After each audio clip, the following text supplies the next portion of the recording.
When we think of Europe's great capitals, Paris, London, Rome, we feel like we know their stories.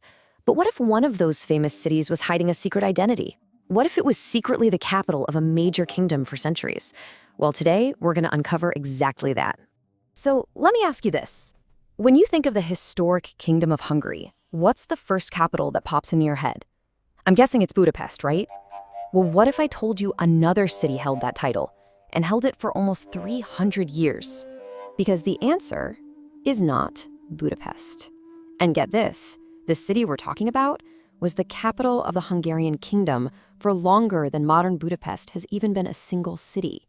And right there, that one little fact completely flips the script on how we look at the history of this entire region. So yeah, the secret capital we're talking about is Bratislava, which today is the capital of Slovakia. This brings up a huge question. How on earth did this very Slovak city become the center of the Hungarian world?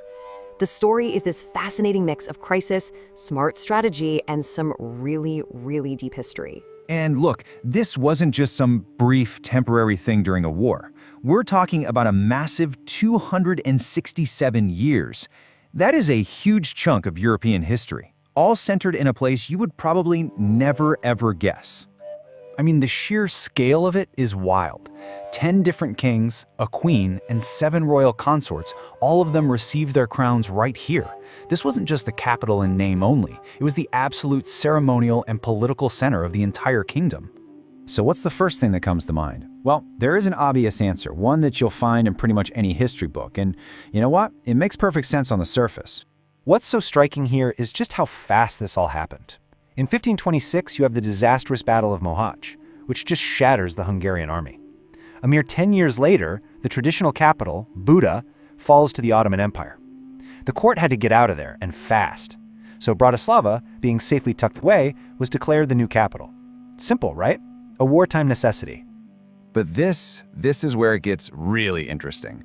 Was it really just about geography, just picking the next safest city on the map? Or was there something much deeper, more strategic, and frankly more brilliant going on behind the scenes? To really get the answer, we have to look at how the Kingdom of Hungary actually saw itself for hundreds of years. Because, you see, it wasn't just one single unified thing in their minds. And this old map just lays it out perfectly. For centuries, the kingdom had this kind of dual identity. It was conceptually split into 2 distinct parts. Dolna Zem, or the lower land, that's the flat Pannonian basin of modern Hungary, and Horna Zem, the mountainous upper land, which lines up almost exactly with modern-day Slovakia. Now, this is the crucial part. This wasn't some new idea they cooked up because of the Ottoman invasion. Nope. This division between the upper and lower land was a really deep-seated part of the kingdom's identity. It was baked right into their culture, their politics, and even their symbols. And we know this wasn't just some vague idea because it was literally stamped onto the kingdom's most important symbols for everyone to see. The proof is right there in their coat of arms. Okay, let's break this down. On the left, that's the symbol for the upper land, Slovakia, a silver double cross on 3 green hills, representing its mountains. And on the right, you've got the lower land, Hungary, 4 silver stripes for the 4 great rivers that run through the plains. 2 completely different lands, 2 completely different symbols. You know, for centuries, these 2 symbols were often used separately. They were only permanently mashed together into the one coat of arms we see at the bottom after the Ottoman Wars started. And why? Well, it was a massive political statement.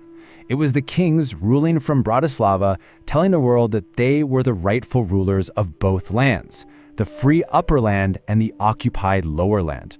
So, we've got the whole upper land idea down. Now, let's zoom in on Bratislava itself, because its own ancient history, from a time long before the Hungarians even showed up, is the final key to unlocking this whole mystery.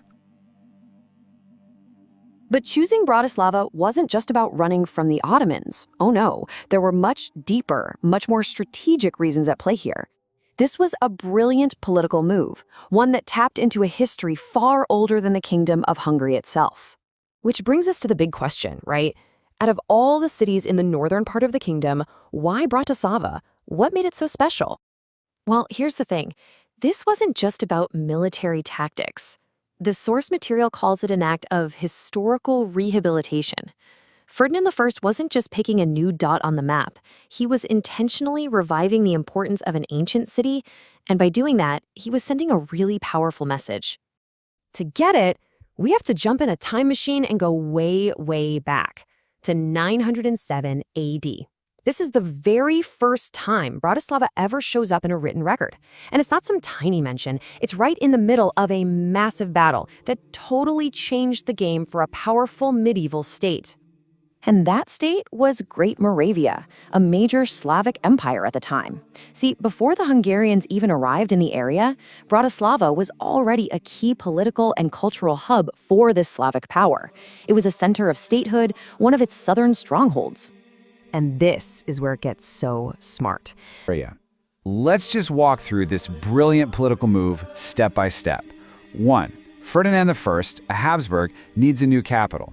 2. He doesn't just pick any city, he specifically picks Bratislava, that ancient center of the Great Moravian Empire. 3. This sends a powerful and very flattering message to the Slovak political elite in the Upper Land. And 4. By doing this, he legitimizes his own rule, not just as some foreign king, but as the one who is restoring an ancient local political tradition. It's genius. Okay, so let's tie this all together. What should you take away from all this? Well, it's pretty clear. Bratislava becoming the capital was way more than just a fluke of war. The Kingdom of Hungary had this long-standing dual identity, and the Habsburgs played it perfectly, choosing Bratislava to tap into its ancient Slavic past. This act of historical rehabilitation was a killer move that helped lock in their power base. And this isn't just dusty old history. Why does it matter today? Because that one strategic decision, way back in 1536, forged a powerful bond. It actually helps explain the centuries-long tradition of Slovak political loyalty to the Habsburg court in Vienna, a really deep-rooted alliance that shaped Central Europe for generations. And all of this really points to a much bigger idea, and it leaves us with a pretty fascinating question to chew on. How does a city's forgotten past, all its hidden layers of identity and strategic importance, continue to quietly shape its present and even its future? You know, you'd think a nation's defining moment would come from some great victory, right? But what if I told you it could come from a catastrophic defeat? A moment where everything is lost, forcing a kingdom to pretty much reinvent itself from the ashes. We're going to unravel the story of how the Kingdom of Hungary, pushed right to the brink of collapse, saw a new center of power rise up in Bratislava, a city whose entire destiny was forged in the fire of a crisis. So here's our game plan. First, we'll look at the one battle that changed absolutely everything. Then, we'll dive into the power struggle that followed, see how the kingdom was literally torn apart, watch Bratislava's unexpected rise to power, and finally, unpack the long-lasting legacy of it all. Okay, so our story kicks off on a single fateful day that completely redrew the map of Central Europe forever, the Battle of Mohacs. Picture this. The Hungarian army, led by King Louis II, is just devastated by Ottoman forces. But the real catastrophe, the thing that changes everything, is that the king dies on the battlefield, and he leaves no heir. So in just one afternoon, the Kingdom of Hungary is thrown into total chaos, leaderless, with this massive power vacuum at its very heart. And you know what happens when there's a power vacuum, right? It never stays empty for long. The empty throne immediately set off this bitter struggle for control, leading to this crazy situation of two different kings fighting for a single crown. The kingdom basically fractures into two camps. On one side, you've got John Zapoya. He's a powerful nobleman, he has the backing of the Hungarian gentry, and he gets himself elected king. He even gets the Ottoman Empire on his side. Then, on the other side, you have Ferdinand I, from the incredibly powerful Habsburg dynasty. He's supported by the super wealthy magnates, and his claim comes from a treaty. Oh, and he's got the Holy Roman Empire in his corner. So you've got two men, two claims that seem legit, and two very powerful sets of allies. This whole mess created what's known as a dual monarchy. You've got the Kingdom of Hungary, with effectively two kings at the same time, each controlling different parts of the country and different factions. It's a recipe for civil war. Right, so here's the crucial point. This internal conflict, combined with the immense pressure from the Ottoman Empire on the outside, doesn't just divide the kingdom politically, it literally splits it apart on the map. And the outcome of all this turmoil? Well, it's pretty stark. The once unified Kingdom of Hungary is just gone. In its place, you get this fractured landscape, a nation that's been carved up into three separate pieces. So you've got the western part that sliver of land controlled by Ferdinand and the Habsburgs that becomes Royal Hungary. The huge central plains, including the historic capital of Buda, that's now Ottoman Hungary. And way out to the east, Transylvania becomes its own semi-independent state, loyal to Zapalia's family and protected by the Ottomans. And trying to maintain this new frontier, it was an unbelievable burden.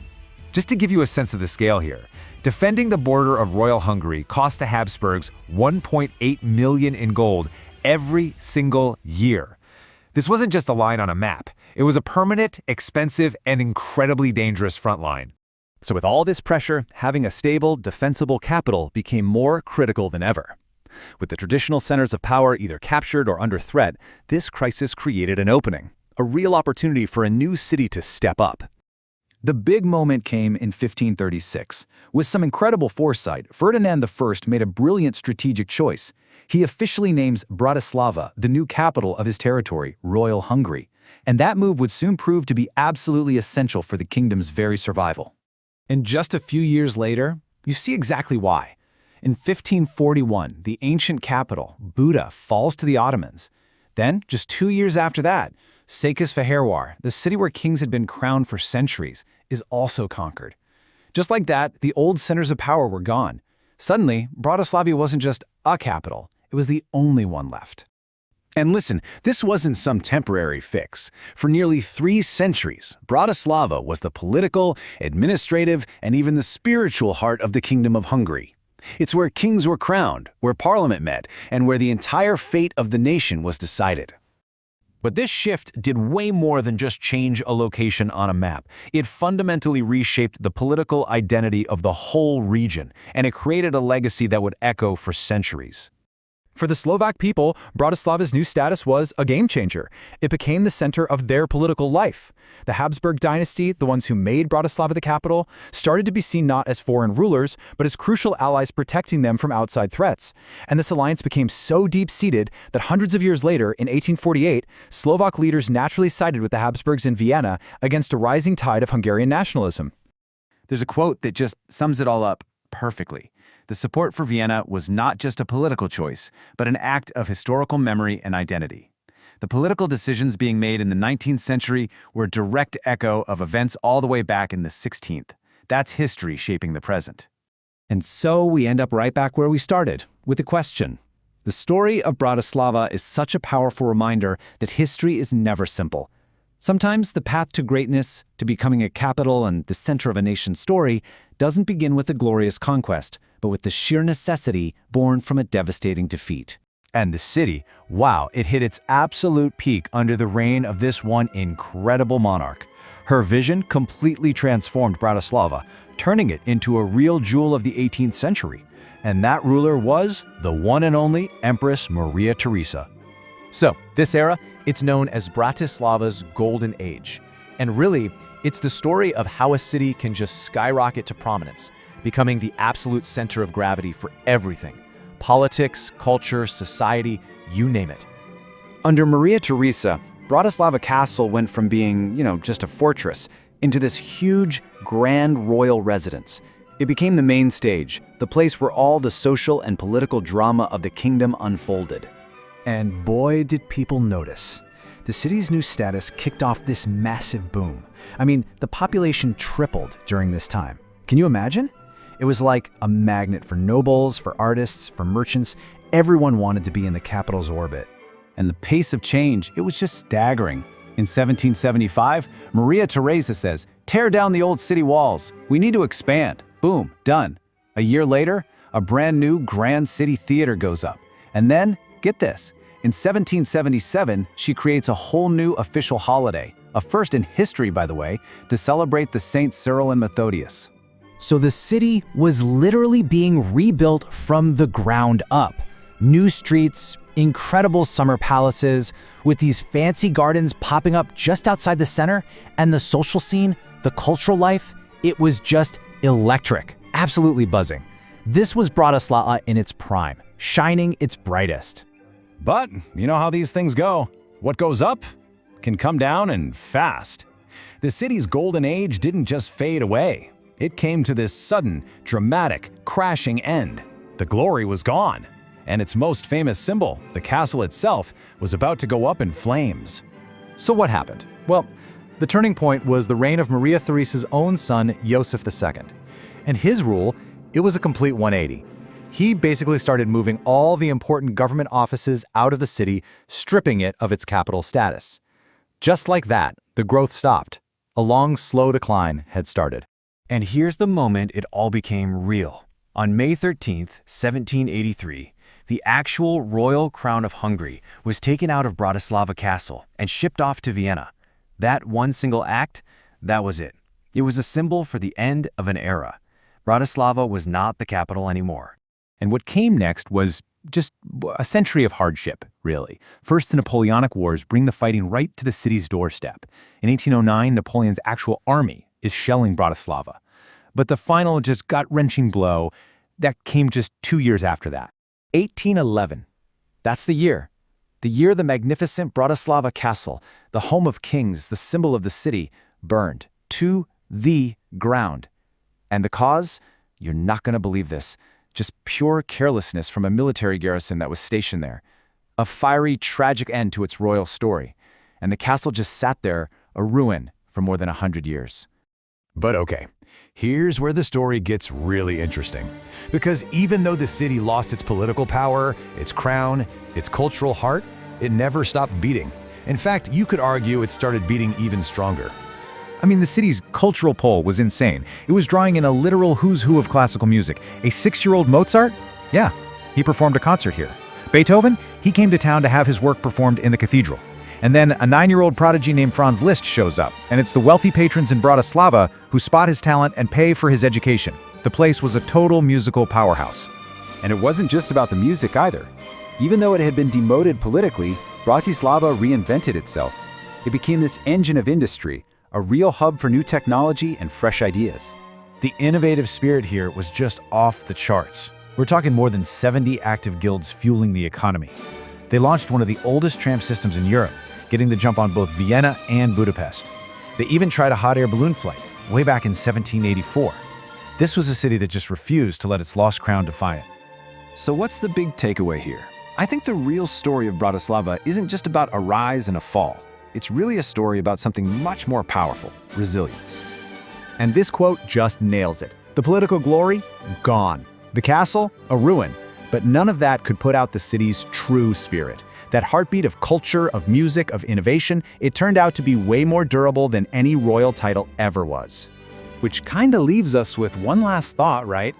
Bratislava's story is proof that the cities we think we know, they often have these epic, hidden histories bubbling just under the surface. It really makes you wonder, doesn't it? How many other forgotten capitals are out there, with stories just waiting to be told?